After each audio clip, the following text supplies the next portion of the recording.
Commissioner Rosner. Here. Commissioner Maselli. Here. Commissioner Davis. And for the record, Jeff Schroeder from Planner, Macomb County Planner is here. Present. Okay, no public hearing scheduled for tonight. Let's get an approval of the agenda.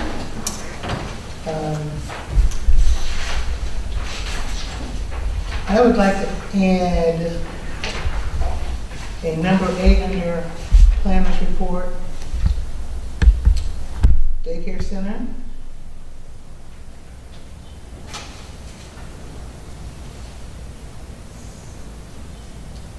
Actually, we want to make that site plan review. Okay. Select plan review for the day. No, that was site plan review for Pamar, or Oh, for- I'm sorry, for 26 Mile. Couldn't it be B? Make it B. So that's going to be under planners report. Yeah, both of these are going to be under planners report. It's going to discuss Be the that. daycare center. Well, no, it'd be this 26 Mile Wallerman property and then the PMR site plan. So daycare center staying under new Daycare business? stay under new business. Okay. But item number 3, B3, I think we would want you guys to strike because that's not ready for tonight. But I'll speak about that in the planners report. Okay. Okay, so strike B3.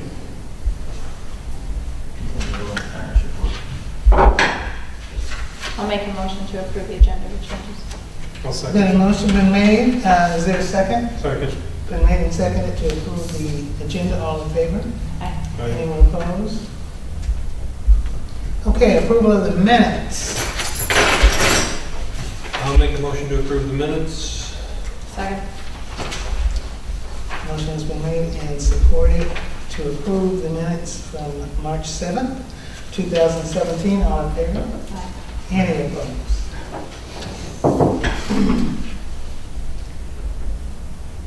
Anyone receive any correspondence, communication, rumors? Anything that we should know and share? River Days is Saturday. Every day is a Saturday. If you want to come clean the river. Is that rumor or is that a? It's a truth, Jamie, so show up. We got a really good turnout. We probably got about 75 people. And where will we be doing that? She just said in We're the gonna river. be, yeah. The main one. The only, I think they said somewhere off of Victoria Street. Also the drain through, The drain. okay. Yeah, and then we're gonna have another group doing, in front of the hall. And then, Haven Place is doing Haven Place Park. Okay. What time does it start? 10 till 2 we're all gonna meet here except for Haven Place at 9:30. And then there's lunch and beverages and stuff like FYI, you can always send me that information and I'll put it on Channel 6 bulletin board. that. That would be awesome, thank you. Anything that's something like that that you want the public to know, Awesome, thank you. get a hold of me. I'll get your email. Any other communication? Moving right along, matters of consideration, no business. Moving on to new business, number 1. Request for special land use, public hearing, 32122 Channing, group daycare facility, set public hearing for July. I think we have the applicants here. And if you wanted to come forth, we want to have them come forth and describe the project Mhm. and that, and the request, would be great.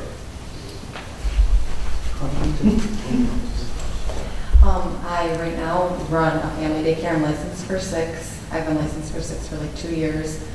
I have a waiting list right now, people that want more care, and I definitely want to, grow my business. And I think it's good in the community, and my parents and in Amherst, my neighbors seem to be happy and approve of it, and just trying to better myself and my business and take care of these little kids and hire another help and get zoned. Awesome. And you got your eye? And this is just my just what you would be. Yeah. So you're running this out of your house? Yes. I thought you could run the daycare out of home. Daycare is allowed in the single family too. It's considered a home business. But to have additional children above the 6, Oh, there's a limit. there's a special land use requirement where it's basically called a group daycare facility at that point. So that is the request that's before us. Okay. I'm curious, is there an age limitation associated with the, There is, right now, like I can have 6 children. I can have 2 children under 18 months, 2 children between 18 and 24 months, and then 2 children above 30 months. Once I change over to 12, then it's 4 in each of those age categories. And then the state of Michigan, like my licensing lady comes to make sure I have, you know, the correct amount of kids in each age category. And it all goes by your license and then how many employees you have, determines how many kids you can. Yeah, it depends, basically on my staff. But for the most part, once I'm licensed for 12, I'll be able to have 4 in each age category. and the requirements change in such a way that you are able to keep the same kids as they get older and they Yes. age into, okay. Yes, because they kind of, you know, you enroll pretty much, you know, to fill your age categories, and as they get older, it kind of, you always have you get your openings for your babies then. But there's times that people call and are like, oh, I have a school-age child, you know, do you have room? And sometimes it works out, but for the most part, it works out pretty well. Cool. What's the pleasure of the board? Well, I do have one question as I looked at the calendar. Next month's meeting is 4th of July. That's correct, which So- is item 2 in new business to set, to change the meeting date. We recognize that. Oh, okay. Yeah. So how do we want to, Is there a problem with us doing it the next day? No, I mean, we would need to discuss it, set the meeting, because you guys have to vote on it to change the meeting, but we can do it the next day. okay, so I'll make a motion to set a public hearing pending the change of date for the July meeting motion for 32122 Channing Group Daycare Facility for July 5th, 2017. I'll Is second. it support? Second. Roll call? Yes, Madam Chair Akers, Yes. Commissioner Rosnick, Yes. Commissioner Maselli, Yes. all ayes, motion carried. The next one on the agenda doesn't move to the 5th. Yeah. Okay, So with the action, just so we're clear, with the action you guys took, I will review the application that was put in, and we'll have a recommendation to you guys before next meeting. We'll ask the petitioner to come, again, if there's any questions and to address, and then we'll have opportunity for the public. After that public hearing in new business, if it's the wish of the group that you guys can vote on that, an affirmative vote is all that's needed by planning commission to set the land use. Doesn't have to go into city council, and then she would be all set. Jamie? I know that there's a posting requirement for public hearings, so I just want to make sure that there's enough time.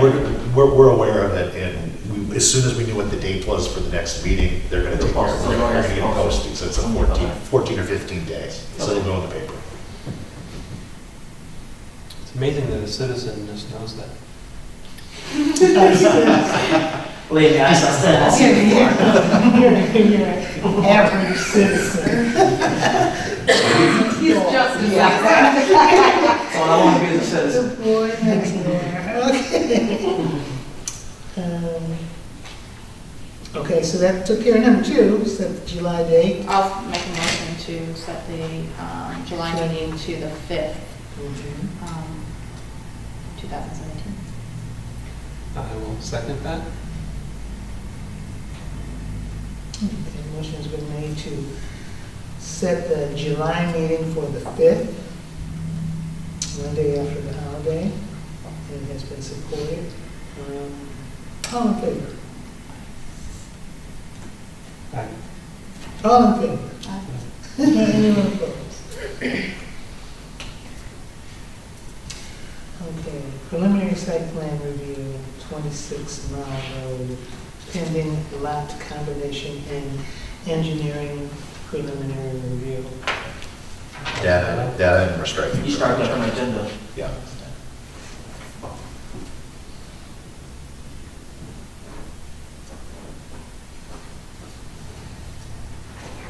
Okay, any matters of discussion from the table? I want to discuss something. A few months back, I spoke with Frank Rickard, who owns the big part, everybody knows Rickard. And he has this open area that's behind the New Hope Church. And all of that heavy-duty equipment that he had out there is now gone and it's wide open. And he was thinking, could we do something with this land? Like if I could get with the church, get with the village, and take a big chunk of this, and could we turn it into a basketball court or something for the kids? I think we put basketball courts when this group wrote the Parks and Rec plan, but I was curious as to what the possibilities were for putting in something like that. You know, where you have enough hoops for 3-on-3s and competitions, and something for the kids to do, and it's away. It's off the main street, it's behind the church. He's putting in, he said he'll pay for fencing to separate the basketball courts from the rest of the open, and so that people will be able to come out the church back door and walk straight to the basketball court. So I was just curious,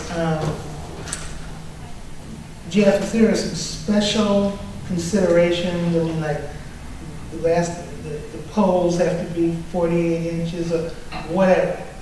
Is it a complicated thing? I don't think it's that complicated. I think in terms of design, it's a matter of just, there's a number of design guides and books, and I'm sure there's ones out there who can give Do you you know those. anything about that, Mr. Basketball Man? I have no idea. I don't know would the be- dimensions of a court offhand. I don't think there's, I guess I want to know what your question is. Are you saying, is there any specifications that you need to have a park or? Yeah, first of all, if the space is is the space there? Because he seems like, He owns all that, he owns a lot of property. yeah, back he there. owns a lot of Goes back property back north. there, and he sounds like he's willing, he just wants to do something. I guess we've been good to him, and he feels like paying some payback, you know? So I thought it was a good idea. I mean, I could see it, I could visualize it with it in position, but then, you know, because I don't know, where do the kids play basketball in the summertime? That part. Haven Ridge Park, the middle school, behind the middle school. How many hoops we got over there? About 6? Middle school got 6, there's 4 at Haven Ridge. There's one at the elementary school. One at the elementary, elementary got 2, I think. Maybe it's two. I don't know. Yeah. They play it in the alleys in Amherst a lot. Okay. There's kids playing basketball all So over. that's what I want to, I mean, if you see them in the alley, that means we could use some more hoops. I mean, they're, outside of my house last summer, there was probably 6 to 12 kids every day playing basketball. And they don't even have enough space. They're, like I said, they're in an alley, there's car cones, they move over. And especially now, that we're like, I mean, we're it. Everybody wants to be like Mike, you know. So, I mean, I didn't want to tell him no. I told him that I'd present it at the table today because I wanted you to tell me.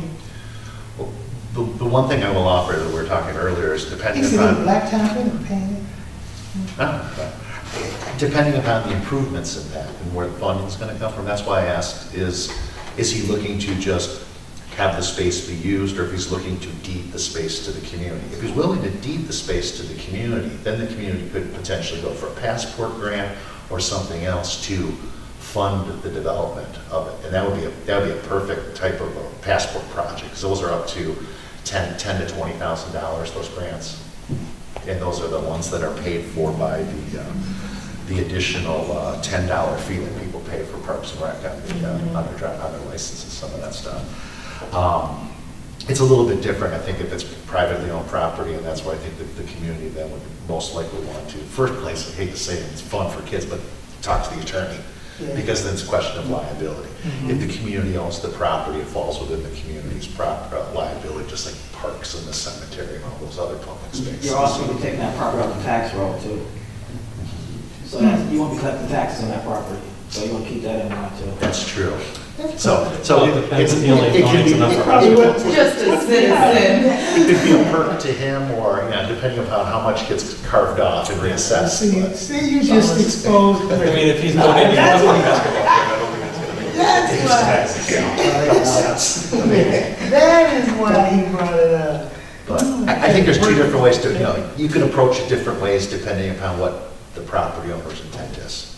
If his intent is to deed it as a gift to the community, then I think you have a lot more latitude in finding funding for developing it. So something we should keep the Parks and Rec. Potentially, yeah, that would be something. You mean like, They may want to talk to him or have those discussions. They would be the body that would, you know, that as we empowered them to look at these types of things. So to direct it to them, I think would be proper in terms of the way we structured the Parks and Rec. I just ran into the record at the post office and he was like, bang.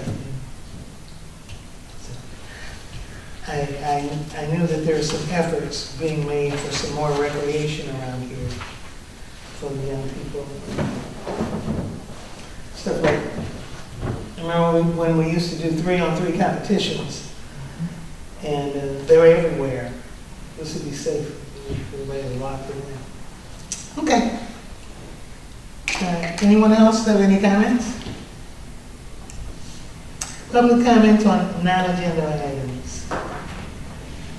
Hearing none. Planning report. Just two. Jamie wanted to speak. I'm sorry. Oh, I'm sorry. Good afternoon. I have a question. About a month ago, I met with Mr. Schrader and one of the owners from Basic, and we discussed brownfield redevelopment. Is that something that the village is going to look at? We're interested in buying a parcel of property along 26 Mile Road.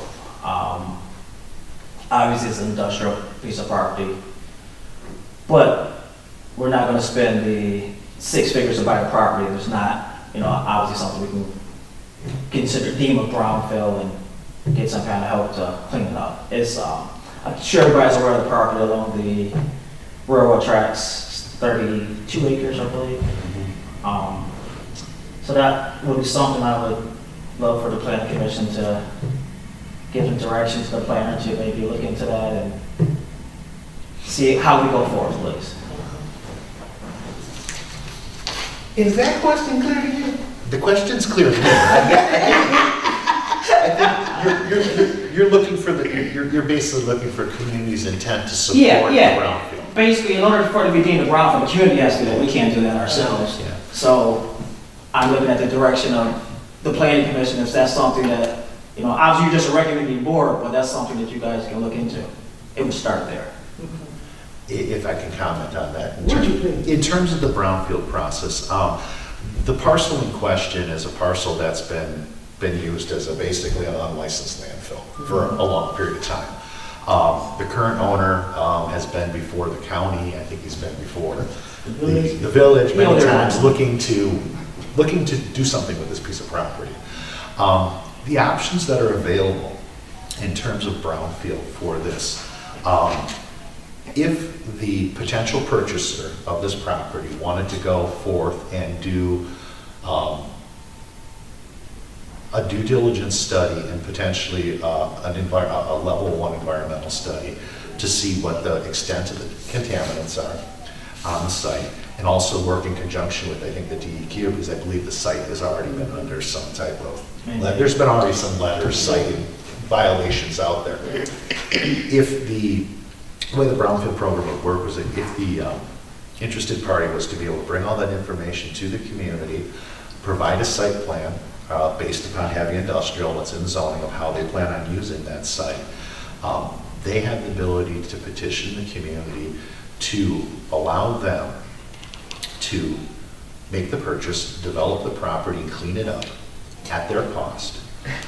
But the reimbursement for them would come from the increased value and use of that property. So over a period of time, under the brownfield law, from from 1 to 30 years, depending upon what would be agreed upon, they can collect, the community would collect the taxes above and beyond what the base tax was before the cleanup was done, and then what the higher use is. And then on an annual basis would reimburse them for the cleanup cost until that cleanup cost that amount had been worked out to zero. That's considered what's considered a local brownfield tax increment finance project. The only persons who can enter into that are the village council, because that becomes a legal agreement. But I think by Jamie bringing it before you guys, it's just, it would come to planning commission, you would see the site plan, you would be involved in the process if the village were interested in entertaining that.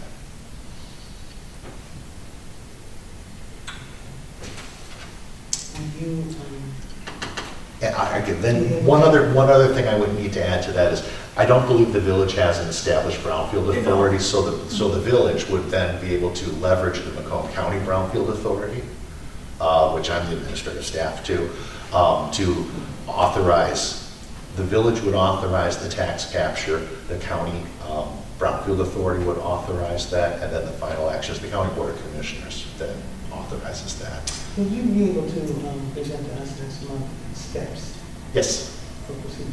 absolutely. You do that.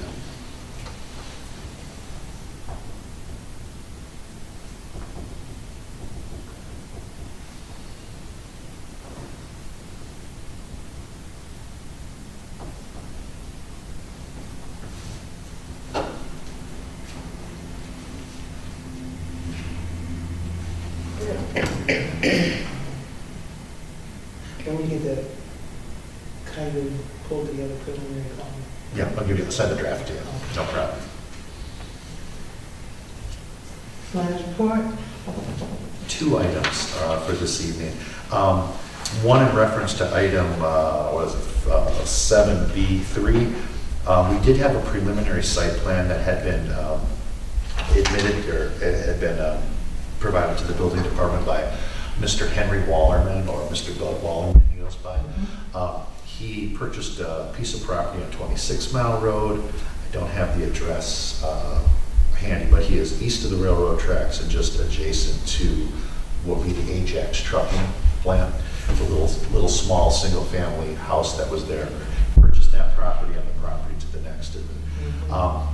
He'll be before us next month, but his preliminary intent is to develop that as under heavy industrial for the purposes of storing and having storing lawn care equipment, and also having a repair type of facility there.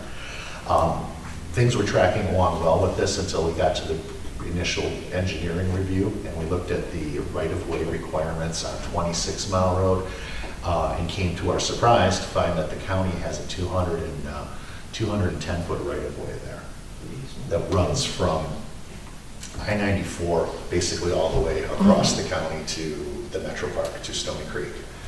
With the long-term plan is that would be a boulevard, similar to the way it is out at 26 at Mound, if you're familiar with that area. It's a very very wide right-of-way, and because of that setback that's mandated by that, he needed to go back and rework the site, rework his plan. So he will be back before us next month with this. Okay. There are 2 stipulations on this, regardless of how he does his plan, because he has these small lots that are between 2 larger industrial uses. He most likely will need to go to the ZBA for a variance on his total frontage. The ordinance does call for 300 feet. He only will have 240 or 50 feet. And there is a minimum 3-acre, 260, I'm sorry. There's a minimum of 3 acres. And so he'll be looking at a variance on the size as well. The other thing I'm curious about, he was doing equipment repair, lawn care contractor, then it said equipment parking. That equipment gonna be visible? No, the equipment would be screened in the back. That's another thing that you'll see that all on the site plan when it comes in. You'll have opportunities to comment on that. But we had preliminary meetings with him when we talked about the screening and the setback requirements and some of the other engineering things that you'll need to do there.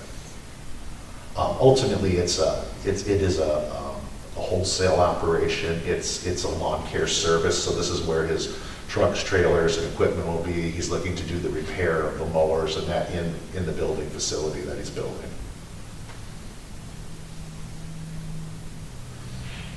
So that's what I had on that one. The other item I have is that we do have the PMR, the Paymar Industries. Their site plan is approved. We're to sign it tonight. They are waiting on engineering on their building and everything on that site. If you guys remember, that was the one where there was some challenges with the name of the road and then also the way all those legal descriptions were. It seems like the only thing that's holding this up, and he's going to go ahead with the building, I believe, at his own risk. But the only thing that's holding this up is just the attorneys getting the land legal descriptions reconfigured. Okay, but So- we can sign that. So we will be signing this. This is the final site plan. Engineering plans have all been signed off on, so everything's good to go except for just the building plan and the final items. So those are the items that I have for tonight. And could I ask, not related to this, have you had any correspondence with Dollar General? Oh, I'm sorry. Oh, yeah. I did All mention. about that. Let's make that item number C, Dollar General. I forgot all about those guys. Yes, Dollar General is in a status where we signed off on their site plan. They are in their third round of engineering reviews. It's gone back for engineering a couple of times. They seem to be missing the mark of what the engineers have asked for. On the second round, it was an issue with the soil survey and the drainage that's there. I think the only thing that I saw on the last letter from the engineer that's holding them up is they still need to receive their permits from MDOT. They need to get their permit from the County Public Works Office for their drain. And they also need to get a permit from the Michigan Department of Health on the water line that's there. Because I guess the water line is greater than 8 inches, which needs their approval as well. So as soon as they have all their approvals, then they'll be able to break ground. But we did sign off, and the site plan and everything else was good on that. That's what I thought Maria told me. Thank you for reminding me of that one. I forgot about that. All righty. So you finished? Any other concerns, comments from the table? Well, I will entertain a motion to adjourn. I'll make a motion to adjourn at Is there a second? 7:55. Second? All in favor? Aye. Anybody opposed?